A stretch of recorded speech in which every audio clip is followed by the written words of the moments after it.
ప్రియమైన సహోదరి సహోదరుడా, ప్రభువైన యేసుక్రీస్తు వారి నామం పేరిట మీ అందరికీ వందనాలు. ఎలా ఉన్నారు? ప్రభు యొక్క ఆలోచన, ప్రభు యొక్క చిత్తమును ఎరిగి ఉన్నారా? ప్రభు ఆత్మ సంబంధమైన ప్రతి ఈవి కొరకై ప్రార్థించగలుగుతున్నారా? ప్రభు అయితే మీకు సహాయం చేయనుగాక. ఈ ఉదయకాలము పరిశుద్ధ గ్రంథంలో నుంచి మత్తయి సువార్త 7వ అధ్యాయము 21వ వచనాన్ని ధ్యానాంశంగా తీసుకుందాం. ప్రభువా అని నన్ను పిలుచు ప్రతివాడును పరలోక రాజ్యములో ప్రవేశింపడు గాని పరలోకమందున్న నా తండ్రి చిత్త ప్రకారం చేయవాడే ప్రవేశించును. అవును కదా ప్రియ సహోదరుడు, ఇక్కడ ఒక మాట రాశాడు, నా తండ్రి యొక్క చిత్త ప్రకారము చేయువాడే. అవును, ఇది నాలో ఆత్మీయ జీవితంలో, క్రైస్తవ జీవితంలో అనేక మందిని మనం గమనిస్తుంటాం. పైకి భక్తి కలిగిన వారుగా కనపడతారు, కానీ అంతరంగ స్వభావం అంతయు కూడా ఎంతో బలహీనం. అనగా విశ్వాసములోను, ప్రార్థనా జీవితంలోను, వాక్యపు యొక్క అనుభవంలోను. అంతేకాదు, మరి పైకి డాంబికంగా ఉంటాం, కానీ దైవ చిత్తానుసారముగా నడుచుకున్నట్లో ఎంతో బలహీనులుగా ఉంటాం. అందుకే ఇక్కడ వాక్యం ఏం చెప్తుందంటే, పైకి భక్తి కలిగిన వారుగా, అనగా మనము కూర్చుంటే ప్రభువా యేసయ్య అంటుంటాం, లేస్తే ప్రభువా యేసయ్య అంటుంటాం. అంతేకాదు, అనేక రీతులుగా మరి దేవుణ్ణి గణపరిచే వారిగా కనపడుతుంటాం. కానీ వాక్య ప్రకారం ఏం చెప్తున్నాడంటే, ఎవన్నడను మీరు మిమ్మలను నేను ఎరుగును అంటున్నాడు, అక్రమము చేయువారులారా. కొంతమంది, నేను అద్భుతాలు చేయలేదా మీ నామములో? కొంతమంది అంటారట, మేము అయ్యా మీ నామములో ఎన్ని ప్రవచించాం, ఎన్ని మాటలు చెప్పాం, ఇదిగో నీ నామములో మేము మరి దెయ్యాలు కూడా వెళ్ళగొట్టాం అంటారట. అవును కదా, మరి అనేక కార్యాలు మీ నామంలో మేము చేసి ఉన్నాం కదా అంటారట. అప్పుడు అంటాడంట, మిమ్మల్ని ఎవరో మిమ్మల్ని ఎన్నడను నేను ఎరుగను, మీరు అక్రమము చేయువారు. అవును, ఎప్పుడు అక్రమము.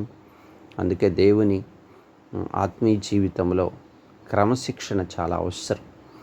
నేటి దినాల్లో క్రమము లేకుండా అక్రమముగా నడుచుకునే వారిని అనేక మందిని మనం చూస్తూ ఉంటాం. అంటే ఎటు గాలి తొలితాటు అంటారు చూసారు, ఆ విధమైన జీవితం.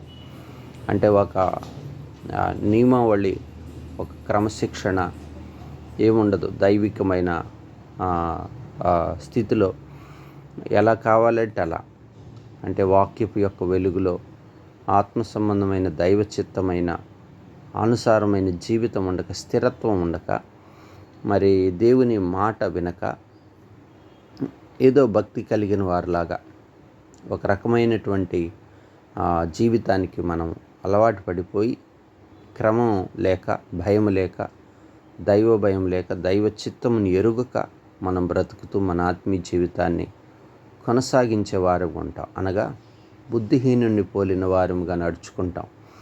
అంటే మన ఇంటిని ఆత్మ సంబంధమైన విషయాల మీద కట్టుకొనక, దేవుని మాట విని వాటి చొప్పున చెయ్యక, ఇసుక మీద మన ఇంటిని కట్టుకునే వారుగా ఉంటాం.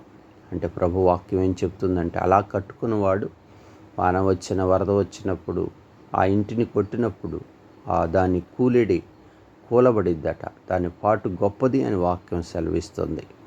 కనుక మన ఆధ్యాత్మిక జీవితంలో మనము బుద్ధిమంతుని పోలిన వారముగా, దైవ చిత్తాన్ని ఎరిగిన వారముగా, దేవుని మాటకు లోబడే వారముగా, అవును దైవ భయం కలిగిన వారముగా, విధేయత చూపేవారముగా, దేవుని చిత్తానుసారమైన మాట ఏంటో ఎరిగి క్రమశిక్షణ కలిగిన వారముగా, అంటే మన ఘటమును మనం కాపాడుకుంటూ ఎక్కడ కూడా అవిధేయతకు తావు లేకుండా ఏ పని చేస్తున్నా దేవుని చిత్తమును కనుగొని దేవునికి ఇష్టమైన కార్యాలు చేస్తూ దేవునికి లోబడుట, దేవునికి ఎంతో ఇష్టం.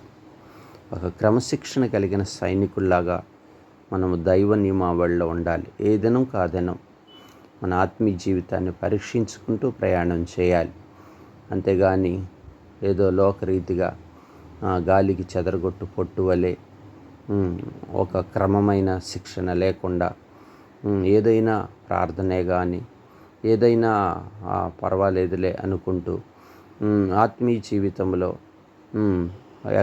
ఇంకా ముందుకు వెళితే రకరకాలైనటువంటి వేషధారణతో కూడా విశ్వాస జీవితంలో భక్తిహీనులుగా జీవిస్తూ మరి తామే భక్తిపరులమని తలంచుకుంటూ ఇంకా మేము చాలా విషయాల అనుభవం సంపాదిస్తున్నాం, మరి అనేకమైనటువంటి మాకు దైవజనులు కూడా తెలుసు అని పైకి డంబంగా చెప్పుకుంటా మాకు అవి తెలుసు ఇవి తెలుసు అనుకుంటూ ఆత్మీయ జీవితాన్ని కొనసాగిస్తూ భక్తిహీనులుగా దైవ చిత్తం లేకుండా ఒక క్రమశిక్షణ లేకుండా ఉన్న చోట నిలిచి స్థిరమైనటువంటి ఆత్మీయ మెలకువ లేకుండా ఎంతో బలహీనులుగా ఉంటూ మరి పైకి భక్తి కలిగిన వారుగా దేవుని శక్తిని ఎరుగని వారుగా బుద్ధిహీనుని పోలి ఇంటిని కట్టుకునేవారుగా ఉండేవారిని అనేక మందిని మనం చూస్తాం.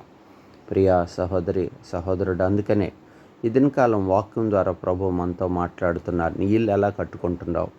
నువ్వు బుద్ధిమంతుని పోలిన ఆత్మీయ జీవితం కలిగి ఉంటున్నావా?